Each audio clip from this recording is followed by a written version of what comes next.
Recuerdo cuando pequeña, uno de mis juegos favoritos era el de ser maestra. Y lo hacía en el estudio de mi padre, donde él me permitía sentarme en su escritorio, jugar con los papeles que él tenía, con documentos, con planillas de colores que él traía del banco cuando hacía los depósitos y yo los clasificaba, los ordenaba. Hacía como que corregía las clases de mis alumnos a quienes les explicaba.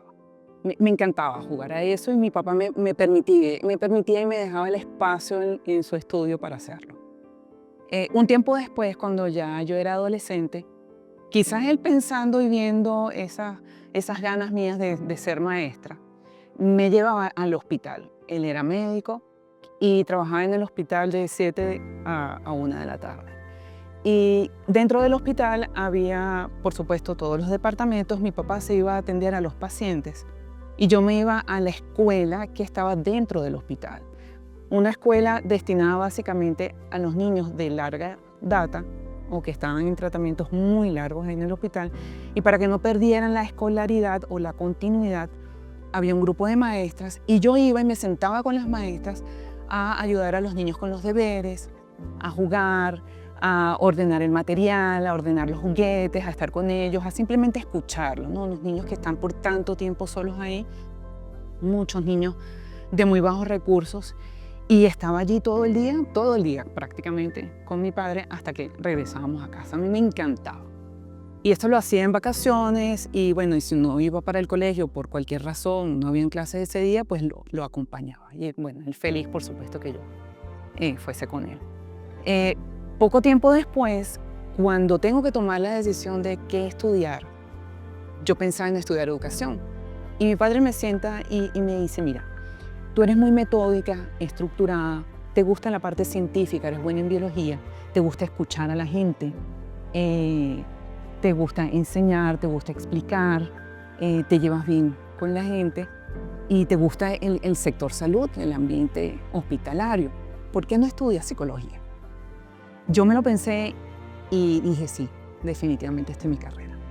Estudio psicología y recién graduada trabajo en un hospital por poco tiempo y luego, por diversas razones, caigo en el mundo de recursos humanos. Pero un mundo de recursos humanos fabuloso porque era dentro de la industria farmacéutica, es decir, que mantenía el tema de salud, aplicaba mis conocimientos de psicólogo, pero además escuchaba gente, además orientado en el tema de desarrollo, de formación, es decir, aquello de maestra lo traía para acá.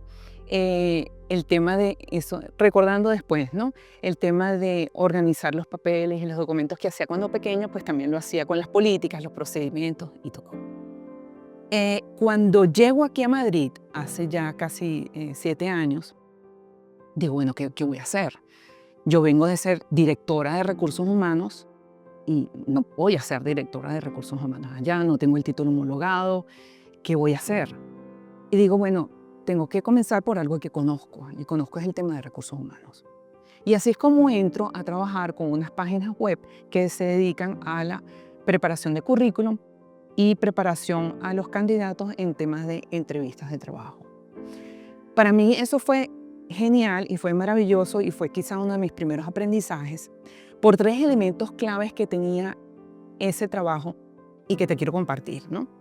El primero de ellos es que aplicaba mis conocimientos. Yo ya traía unos conocimientos dentro de recursos humanos y como reclutador de entender un currículum, qué quiere escuchar el entrevistador a la hora de responder a sus preguntas. Entonces todo eso lo transferí de alguna manera a este trabajo. Por una parte, el tema también de ser minuciosa, con revisar con detalle el currículum, por una parte.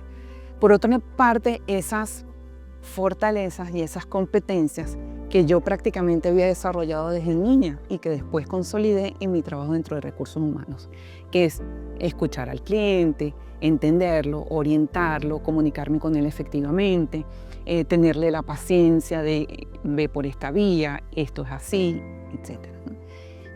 Y además, algo importante es que aunque yo no estaba en una posición de directora de recursos humanos ni nada, sino que había dado algunos pasos atrás, eso era valiosísimo porque me daba el espacio para entender la cultura.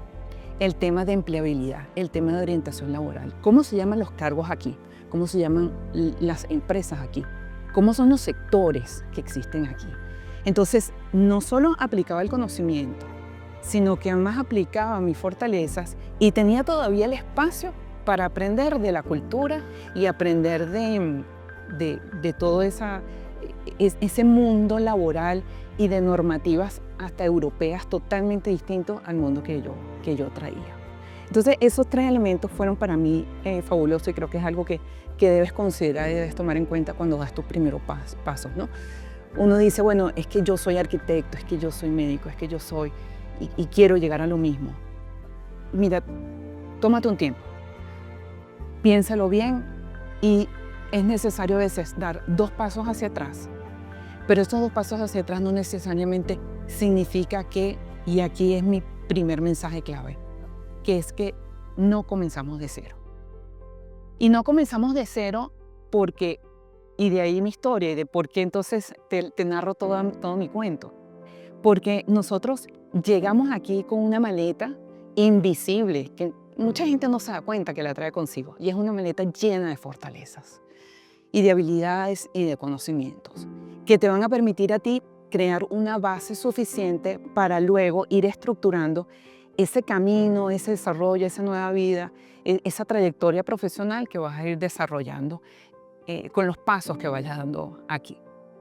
Y aquí me detengo un momento porque hay 2 aspectos fundamentales con el tema de fortalezas y centrándome en eso que es el tema que domino y que también quiero compartir contigo. Lo primero es que las fortalezas parten de unos talentos con los que nacemos y que dada la situación, el entorno, tu familia, tus padres, tus amigos, la educación que tienes, se van desarrollando hasta convertirse en fortalezas. Es decir, que ese talento se fortalece. Y luego va evolucionando en la medida en que lo vas aplicando en los distintos entornos. ¿Qué fue lo que me pasó a mí? Y por eso mi historia completa. Tú dirás, bueno, pero Aiza, toda tu historia, como ¿para qué? Bueno, para contarte que de niña me gustaba ser maestra, pero era porque había unas fortalezas que luego me permitieron desarrollarlas gracias a ese entorno y a mi padre que me llevaba al hospital, para luego entonces aplicarlas como psicólogo en el ambiente de recursos humanos. Y no solo que ese talento se convierte en fortaleza, o de dónde sale esa fortaleza, sino aquí esto es clave, que la fortaleza se transfiere. Es decir, tú tienes una fortaleza y no es que solamente la utilizas en un ámbito, es que esa fortaleza la utilizas en el entorno social, en el entorno laboral, en el entorno personal. Es la misma fortaleza. Bueno, que la situación es distinta, pero es la misma fortaleza que la vas usando. Por eso, y me vengo nuevamente a la maleta de fortalezas, es que esas mismas que aplicabas en tu ciudad de origen, en tu país, con el trabajo que hacías, la traes contigo y esa la vas a poder aplicar aquí también. Y te pongo un ejemplo, un arquitecto que es arquitecto en su país, ¿okay? Y bueno, tiene una oficina de arquitectura, hace remodelaciones, etc. Y dice, bueno, aquí tengo que homologar mi título, tengo que hacer unas certificaciones, una cantidad de cosas. ¿Cómo lo hago, no? Bueno, comienza haciéndolo así, pero trata de identificar un empleo o un trabajo que aunque des 2 pasos hacia atrás, te permita los 3 elementos que te había dicho al inicio. El primero, donde puedas aplicar tus conocimientos. El segundo, donde puedas aplicar tus fortalezas. Y el último, que te permita conocer ese entorno. Y ese mismo arquitecto puede entrar aquí a trabajar, por ejemplo, en una de estas tiendas tan grandes que hay aquí, donde se divide como por departamentos. Entonces tienes el área de ferretería, tienes el área de construcción, etc. Un arquitecto allí podría encajar perfectamente porque está familiarizado con ese tema de remodelaciones, con ese uso de materiales, etc. Si además la persona cuenta con fortalezas como ser servicial, la comunicación, la persuasión, por ejemplo, le va a resultar muy fácil asesorar a los clientes y se va a sentir cómodo, además haciéndolo. Y finalmente le va a permitir, aunque estés como vendedor, no importa, vienes de ser arquitecto y ¿cómo voy a ser vendedor? Es maravilloso porque te va a permitir conocer cómo se llaman los materiales aquí, cuáles son las normativas que hay aquí, Aquí estamos en un país donde hay 4 estaciones. Venimos de un país tropical. Aquí los materiales son totalmente distintos, hay otras normativas, unas políticas y normativas europeas totalmente distintas. Te tienes que familiarizar con eso. Entonces, tienes un trabajo quizás no tan estratégico, quizás un trabajo un poco más operativo, pero que te está dando la oportunidad de ese aprendizaje completo. Entonces, mi mensaje final es: no comenzamos de cero. Nosotros venimos cargados de conocimiento, venimos cargados de una maleta llena de fortalezas que hay que aplicar.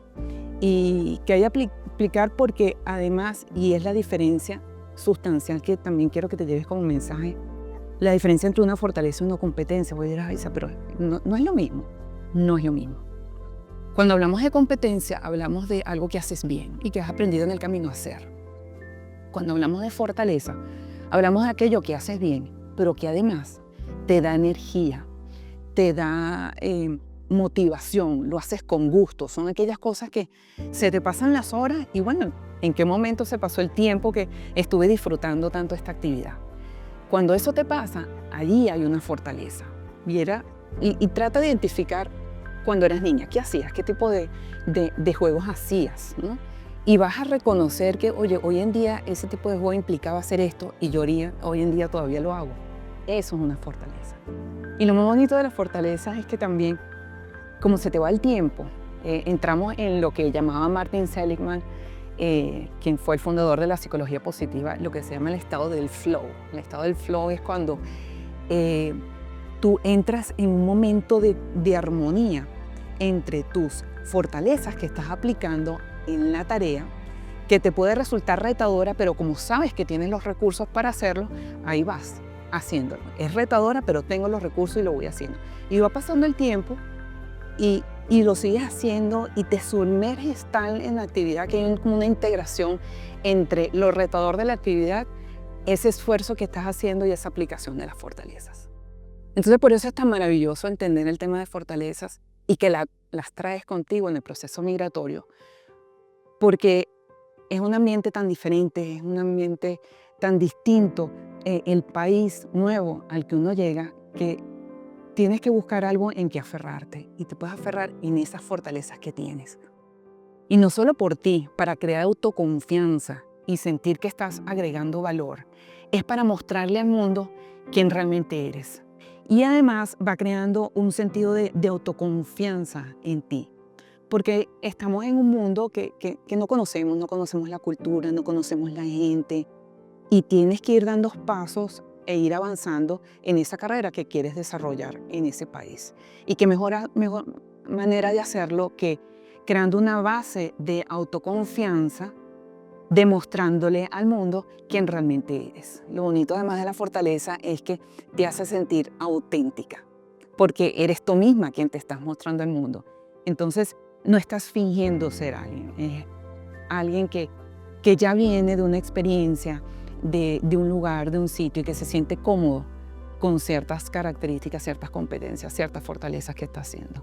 Entonces, venderte desde tu mejor versión solamente lo puedes lograr a través de la aplicación de tus fortalezas, de realmente quién eres. Te vas a sentir cómodo contigo misma, te vas a sentir cómoda con los demás y vas a sentir verdaderamente que estás mostrando ese valor auténtico que traes. ¿Quién eres? ¿Qué aportas? Entonces, para cerrar la idea y un poco esta conversación, lo que quiero que te lleves como mensaje es que no comenzamos de cero. Comenzamos con una maleta invisible llena de fortalezas y de conocimiento. ¿Qué debes hacer? Bueno, identifica esa maleta dónde está. Cuando la encuentres, ábrela. Identifica esas fortalezas, reconoce cuáles tienes y ve sacando una a una y ve viendo cómo realmente la puedes aplicar en el mejor entorno. Y vas a darte cuenta que en la medida en que la apliques vas a sentir como más confianza, vas a sentir, esta realmente soy yo, este es el valor que yo quiero ofrecer, esta es la cara que yo quiero dar, esta es mi mejor versión. Entonces recuerda siempre, no comienzas de cero, comienzas desde tus fortalezas que has traído en tu maleta invisible.